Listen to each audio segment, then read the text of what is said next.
Cette scène hallucinante s'est déroulée il y a quelques jours à l'équivalent de l'Assemblée nationale en Italie. Vous moquez pas trop vite parce qu'on a connu la même en fait en France, hein. On regarde et je vous explique. Grazie signor Presidente, grazie membri del governo. Collega, mi scusi, siccome è la terza volta che lo sento, se usa signor, dica signora, Presidente, se no va bene Presidente.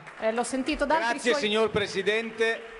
Grazie, collega governo. deputata Pozzolo, prosegua. Grazie. Diverto Io ho quanto usato lei. il termine Prego. istituzionale, lei deve rispettare un deputato che usa i termini Collega, istituzionali. la chiamo- Dans cette vidéo, on voit la présidente de l'Assemblée ce jour-là, donc Anna Ascani, qui recadre un député qui s'obstine à vouloir l'appeler Signor Presidente, donc Monsieur le Président, alors qu'elle demande simplement à être appelée Signora, Madame, ou Presidente même. Désolée pour mon mauvais accent italien, j'ai choisi espagnol en LV3 au lycée. On voit le député qui s'énerve assez fort. D'ailleurs, c'est marrant parce que dans les commentaires sous la vidéo, plein de femmes n'ont pas manqué de faire remarquer qu'il avait du mal à gérer ses émotions, que peut-être il était à un mauvais moment du mois, je ne sais pas. Et on voit la présidente qui, de manière ironique, l'appelle deputata, donc députée au féminin.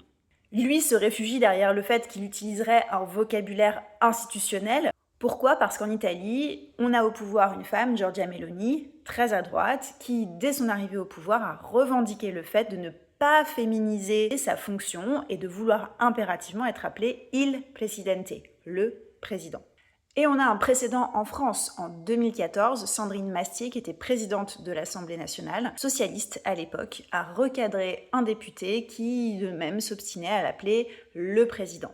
Mais je respecte... Donc c'est Madame la Présidente, soit vous respectez la présidence de séance, soit il y a un problème. Moi j'applique les règles de l'Académie française qui veulent que Madame la Présidente, c'est la femme du Président. Le député en a payé les frais puisque ça lui a coûté un quart de son indemnité parlementaire pendant un mois. Pourquoi ces deux histoires sont importantes ? Parce que d'abord, ça démontre que le langage inclusif peut aussi être politiquement situé et instrumentalisé. On notera qu'à chaque fois, on a des femmes de gauche face à des hommes de droite.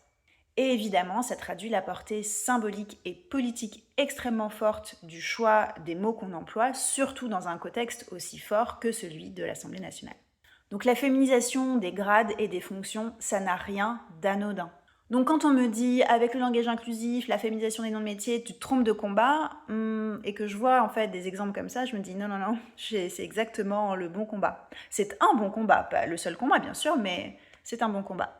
Et même s'il y a plein de femmes qui aujourd'hui ont des grades qu'elles préfèrent ne pas féminiser, ce que je peux comprendre parce que ça pose plein d'autres questions, je ne peux vraiment que les encourager à le faire. Parce que cette idée que le masculin ferait le neutre, on sait très bien aujourd'hui qu'elle est tout sauf neutre politiquement.